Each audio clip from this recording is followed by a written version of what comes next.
नमस्कार दोस्तों, स्वागत है मेरे YouTube चैनल कमल स्कूल मैथमेटिक्स में। आज हम SCERT रायपुर द्वारा संचालित कक्षा 10वीं के गणित विषय के अध्याय नंबर 3 एक चर का द्विघात समीकरण क्वाड्रेटिक इक्वेशन के ऊपर बात करेंगे। द्विघात समीकरण को हम वर्ग समीकरण भी बोलते हैं। वर्ग समीकरण में आगे बढ़ने से पहले मैं कुछ बातें आपको बता दूं। आपको अगर मेरा वीडियो या कोई भी चैप्टर को ढूंढने में परेशानी हो रहा होगा तो आप मेरे चैनल के प्लेलिस्ट में जाकर आप चैप्टर वाइज पूरा पार्ट को एक साथ देख सकते हैं। आपको ढूंढने में परेशानी नहीं होगी। अगर आप प्लेलिस्ट में जाकर नहीं देखते तो आपको प्रत्येक पार्ट को ढूंढने में थोड़ा सा परेशानी होता है। तो आप प्लेलिस्ट में कैसे देखेंगे वो मैं आपको अभी बताता हूं। आप ऐसे देख सकते हैं प्लेलिस्ट में। मेरे चैनल के प्लेलिस्ट को देखने के लिए सबसे पहले YouTube में जाकर मेरे चैनल का नाम सर्च करना पड़ेगा। तो ये यहाँ YouTube में गए और मेरे चैनल का नाम है कमल स्कूल मैथमेटिक्स। उसको लिखकर सर्च करते हैं कमल स्कूल मैथमेटिक्स। ये आ गया मैथमेटिक्स। तो कमल स्कूल मैथमेटिक्स को सर्च करने से ये आपके स्क्रीन में ये आ जाएगा जिसमें मेरा पिक है और साथ में मेरा चैनल का नाम लिखा है कमल स्कूल मैथमेटिक्स। उस पर जाकर कमल स्कूल मैथमेटिक्स लिखा है वहाँ पर जाकर आपको क्लिक करना है। वहाँ को आप टच किए तो ये खुल गया जिसमें ऊपर के ऑप्शन में होम है, वीडियोस है, प्लेलिस्ट है। तो ये जो वीडियोस है तो वीडियो जो वीडियो अपलोड किया वो दिखाई देगा। और प्लेलिस्ट में क्लिक करने से प्लेलिस्ट में पूरा चैप्टर वाइज आपको पूरा वीडियो मिल जाएंगे। जैसे ये दो चरों का रैखिक समीकरण लिखा है, अगर आप उसको क्लिक करेंगे तो उसमें 10 वीडियो अपलोड हुए हैं। ये 10 वीडियो आप लोग को एक साथ देखने को मिल जाएंगे। अगर आप एक वीडियो को प्ले करेंगे तो साथ में आपको कुछ करने की आवश्यकता नहीं। पूरा 200 वीडियो एक साथ धीरे धीरे करके वन बाय वन प्ले होते जाएंगे। या तो आप जिस पार्ट को देखना चाहते हैं, जैसे पार्ट 5 को देखना चाहते हैं तो आप पार्ट 5 पे क्लिक कर दीजिए, आप उसको देख सकते हैं। तो इसी प्रकार आप अगर बहुपद में जाएंगे तो बहुपद में जितने पार्ट में अपलोड किया हूँ वो दिखाई देगा आप लोग को। जैसे बहुपद को मैं 7 पार्ट में बनाकर अपलोड किया हूँ पूरे चैप्टर को, तो ये एक साथ आपको देखने के लिए मिल जाएंगे। तो आप इस तरह से आप लोग देख सकते हैं। अब हम लोग आगे बढ़ते हैं, देखते हैं कि वर्ग समीकरण अर्थात एक चर का द्विघात समीकरण क्या होता है। नाम से ही आप देख सकते हैं एक चर का द्विघात समीकरण मतलब समीकरण। आप लोग जानते हैं समीकरण में दो पक्ष होते हैं। समीकरण क्या होगा? दो पक्ष होगा, एक बायां पक्ष और एक दायां पक्ष। मतलब लेफ्ट हैंड साइड होगा और राइट हैंड साइड होगा और बीच में बराबर का चिन्ह रहेगा, वही क्या कहलाता है? समीकरण कहलाता है। अगर बराबर का चिन्ह नहीं है तो वो समीकरण नहीं कहलाएगा। अगर ये नॉट इक्वल टू आ गया तो ये समीकरण नहीं होगा, मतलब इसमें बराबर का चिन्ह होना चाहिए। तो बराबर रहेगा तभी वो समीकरण कहलाएगा। अब एक चर अर्थात वन वेरिएबल जिसमें चर राशि कितना हो? एक ही हो। वेरिएबल कितना हो? 1 हो। अर्थात अगर x है तो x ही रहेगा चर राशि, अगर y है तो y।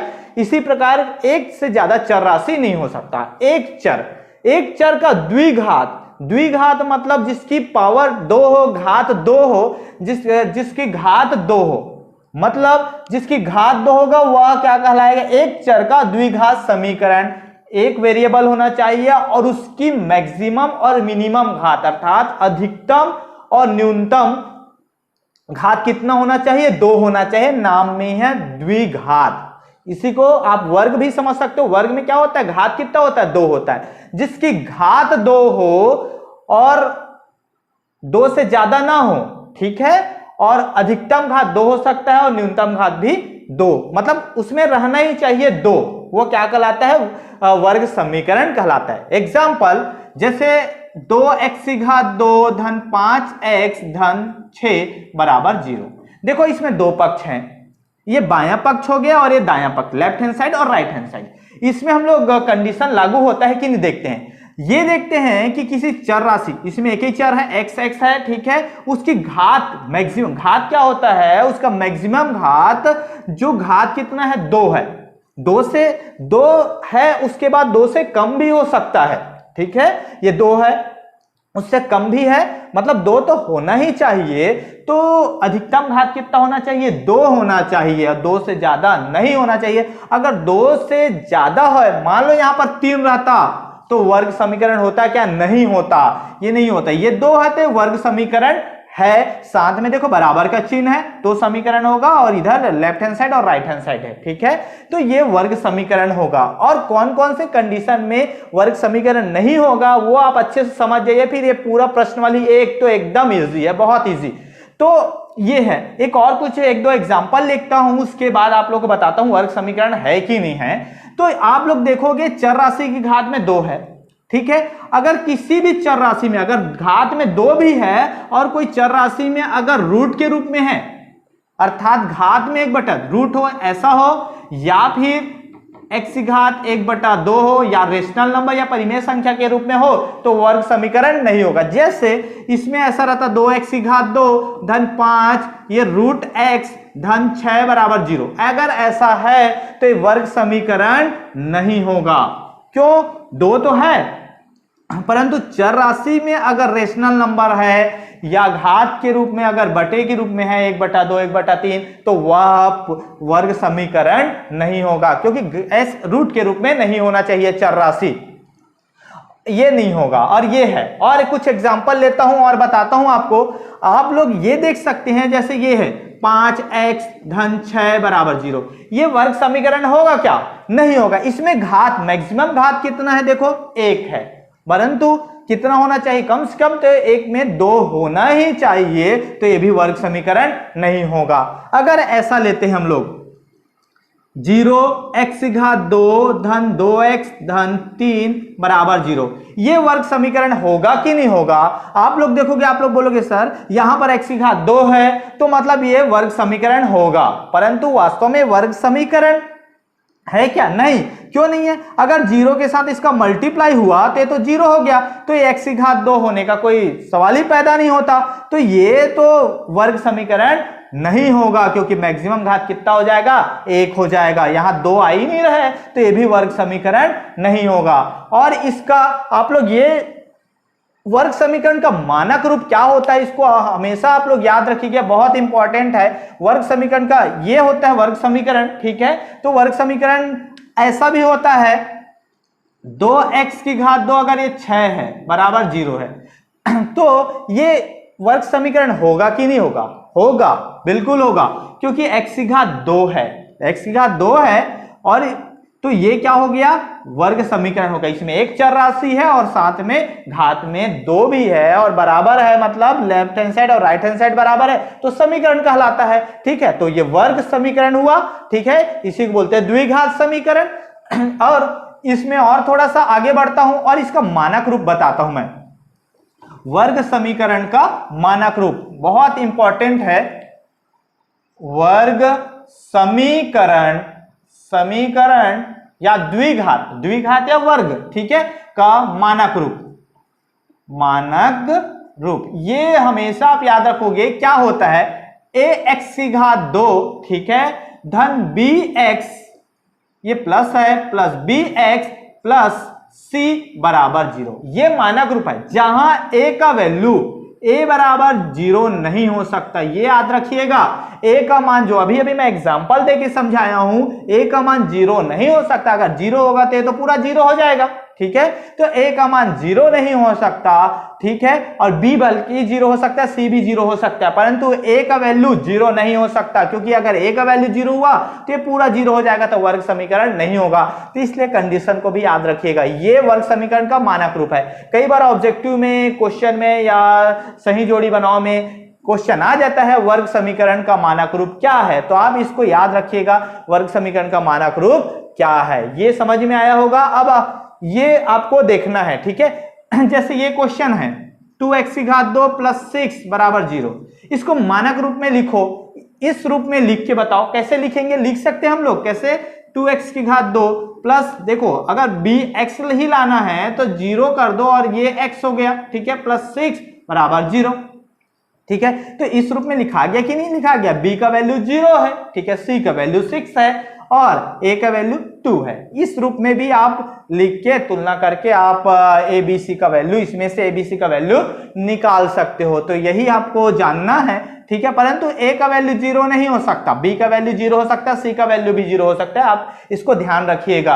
अब आगे बढ़ते हैं, हम लोग प्रश्नावली 1 को सॉल्व करते हैं। अध्याय 3 द्विघात के समीकरण का प्रश्नावली 1 का पहला क्वेश्चन बोल रहा है, निम्नलिखित में से वर्ग समीकरण चुनिए। सबसे पहले तो ये बताना, इसमें केवल और केवल एक काम ही करना है कि इसमें से वर्ग समीकरण कौन कौन सा है उसको चुनना है, ठीक है।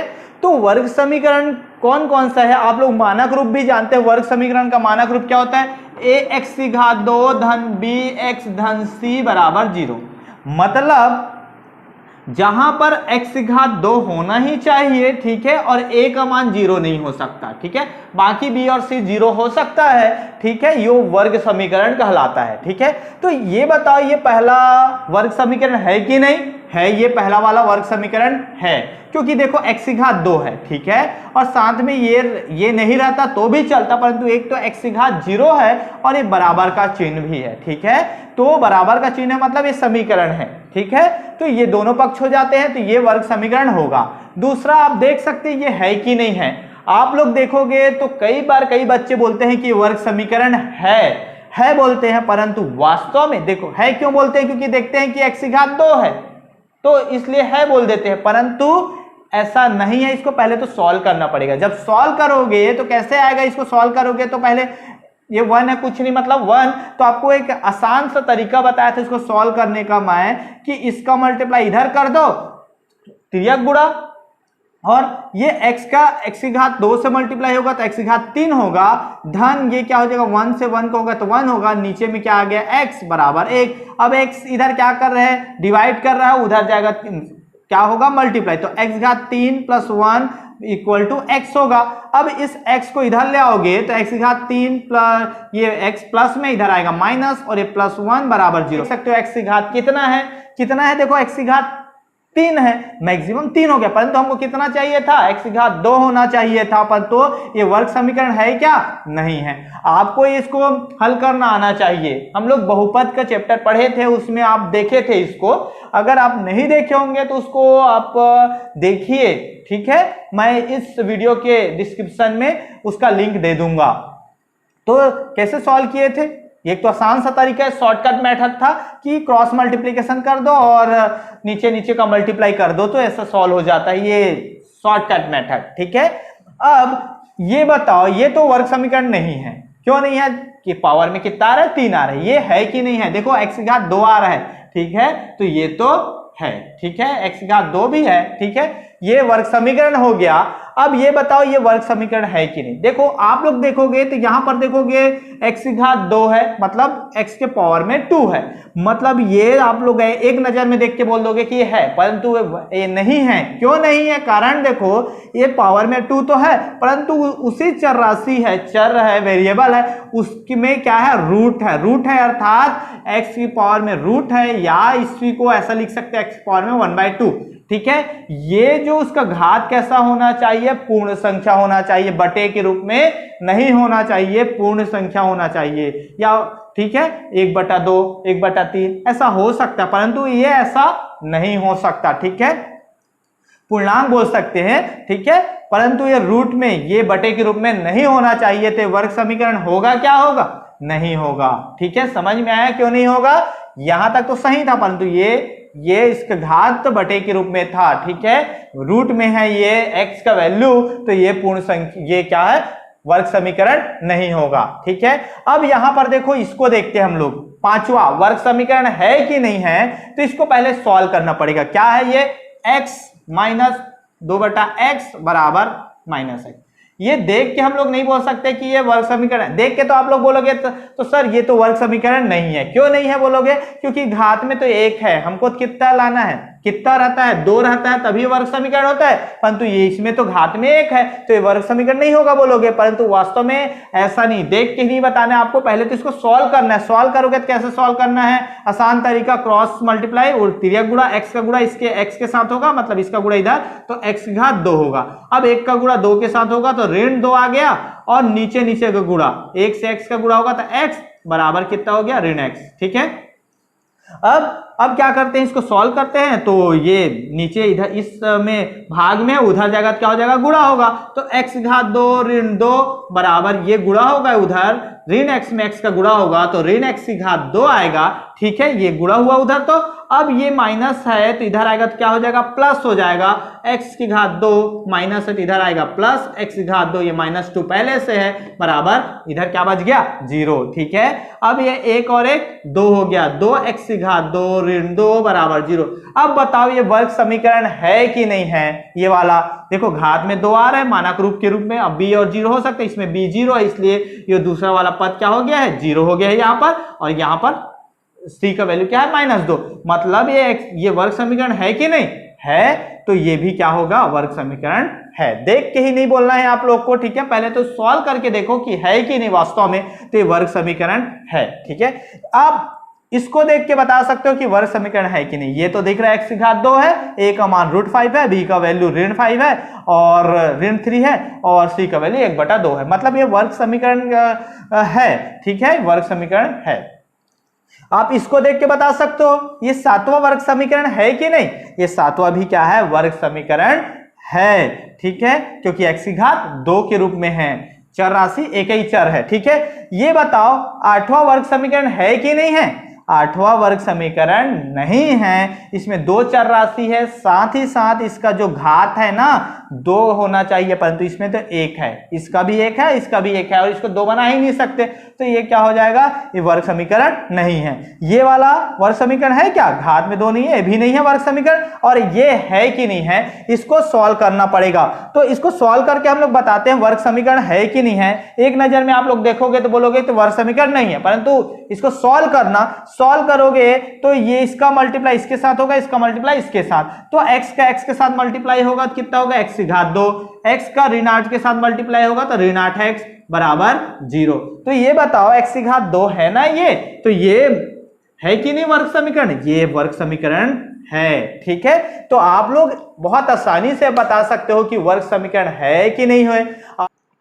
आई होप आप लोग को ये समझ में आया होगा।